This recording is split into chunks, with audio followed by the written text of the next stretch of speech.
روز رو براتون بخیر میگم شنوندگان عزیز. اینجا استودیو مرکزی رادیو موجر و مهمترین تحولات آخر روز رو روی موج رادیو موجر میشنوید. امروز 12 ایون 2020 سال است.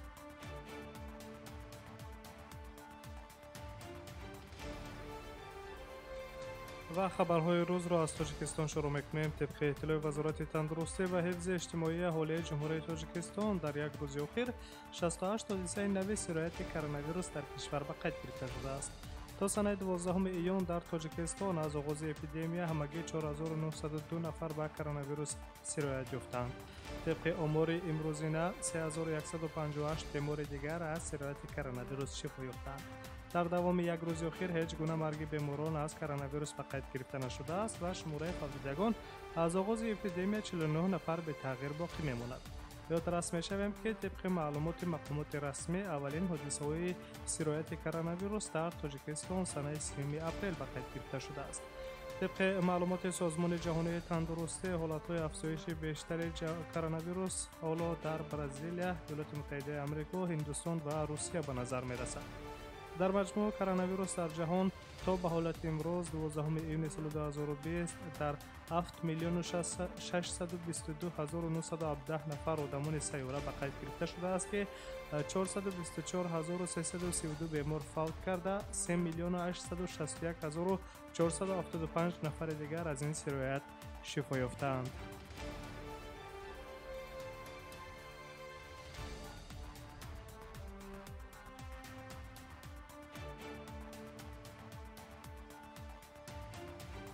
خبرهای روز را مستقیما ادامه می‌دهیم. یک گروه دکتران لهستانی با تجربه کلان تشخیص و تبابت ویروس کووید 19 به شهر خاروق مرکز مأموری ولایت مختار کوهستانی بدخشان رفتند. سید بیگ دولتبیکوف سردکتر بیمارخانه ولایتی بدخشان تاکید کرد که طبیبان از کشور لهستان به همکسبان تاجیک خود در تشخیص و تبابت بیماران گرفتار به کووید 19 کمک می‌رسانند. اینچنین علاوه کرده می شود که طبیبان لهستانی در تشخیص و تحلیل آزمایش‌های معاصر سیاری تجربه بیشتر دارند. دکتران تجربه‌دار کشور لهستان اینچنین آمادگی خود را بغیر از تشخیص و تبابت بیماران اینچنین به آموزانیدن طبیبان بیمارخانه‌های ولایت مختار کوهستانی بدخشان باید راه‌های پیشگیری هر گونه بیماری‌های سرایتی، خوف‌های سرزدن و پنه‌شوی آن، راه‌های پیشگیری و تبابت می‌آموزانند. همزمان طبیبان خارجی نیت دارند که تجربه طبیبان تاجیک و شفابخشی گیاه‌های تبابتی تاجیکستان را آموخته در فعالیت منبع خویش استفاده کنند.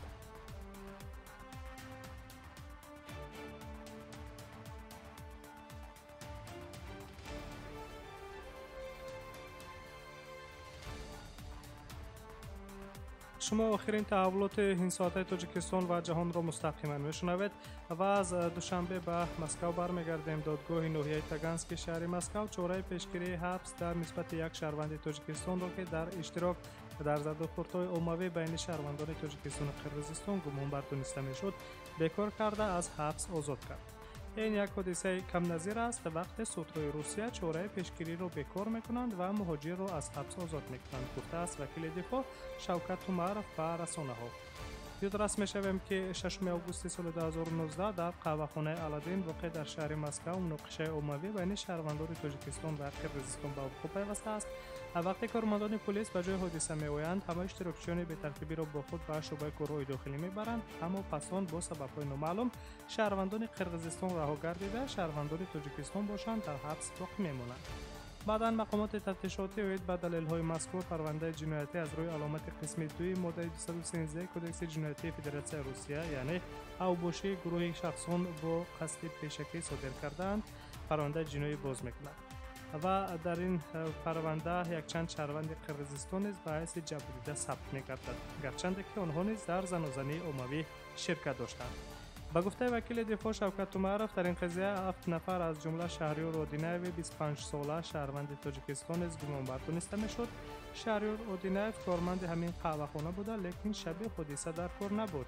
آن شب او کار نکرد، اما دیگران او را دعوت کردند. او و دوست دیگرش به مکان حادثه که در آنجا همه چیز اتمام شده بود رسیدند، اما پلیس او را همراه خود برد. او را در روز اول رها کردند، ولی پس از روز دیگر او را باز حبس کردند و در نسبتش پرونده جنایتی آغاز کردند، گفته است وکیل دفاع شوکت تومارov.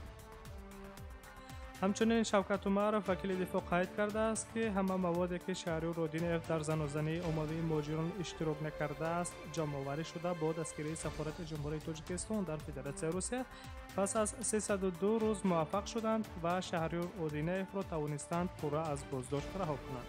این زمان حمایتگر و زیر حمایه او از مقامات روسیه جبران به مبلغ 5 میلیون روبل روسی را طلب دارند که این حق را قانونگذاری به آنها داده است.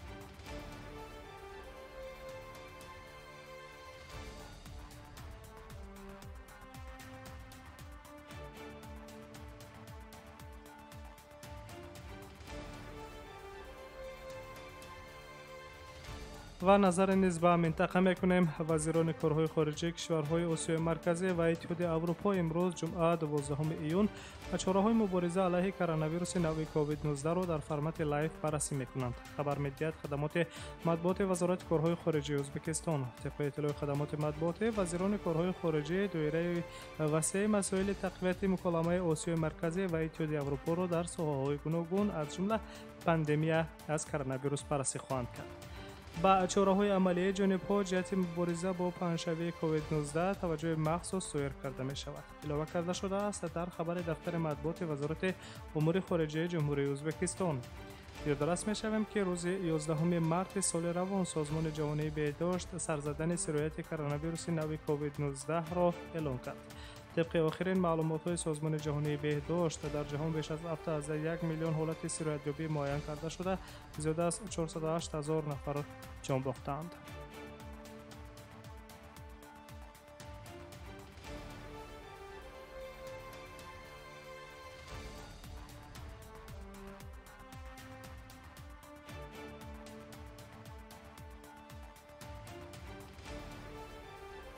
و به امریکا می رویم. گنرال مارک میلی رئیس ستاد مشترک گنرالی قشرهای فرماندهی امریکا حضور خود را درباره پرزیدنت ایالات متحده امریکا دونالد ترامپ پس از پراکنده کردن یک نمایش آسایشته در نزد کاخ سفید در واشنگتن خطا نامید. عکسی که در آن گنرال مارک میلی با همراهی پرزیدنت و اطرافیان آن دیده می شود روز 11 ایون در نزد کلیسای سنت جان در واشنگتن گرفته شده است. چند پیش از آن که ترامپ به آنجا رسید، کارمندان پلیس و سربازان گارد ملی یک نمایش آرامانه علیه زورآوری پلیس در ایالات متحده آمریکا را پراکنده کردند. من نباید در آنجا می بودم، گفته است گنرال مارک میلی. در سخنرانی خود گنرال مارک میلی کشتار را در مینیاپولیس به یاد آورده مرگ شهروند افریقایی تبار آمریکا جورج فلوید را که بعد دستگیر شدنش از جانب پلیس به هلاکت رسید و این باعث آغاز تظاهرات در سرتاسر آمریکا گردید تحقیرآمیز خواند. اعتراضها به گفته مارک میلی نشان مناسبت 100 سالگی بی‌عدالتانه نسبت افریقایی‌های آمریکایی تبار میباشد.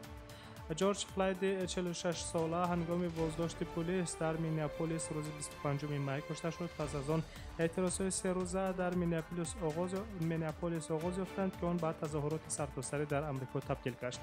تظاهر کنندگان به محل آتش کشیدند که ماموران پلیس آنجا جورج فلوید را دستگیر کرده بودند. بعداً این اعتراضات تظاهرات سرتاسری را در زیاده از 180 شهرهای بزرگ آمریکا کسب کرد. در نتیجه اعتراضات بیش از 2 هفته ده‌ها مغازه‌ها دزدیده شده، بناهای معموری و نقلیات‌های پلیس به کام آتش رفتند.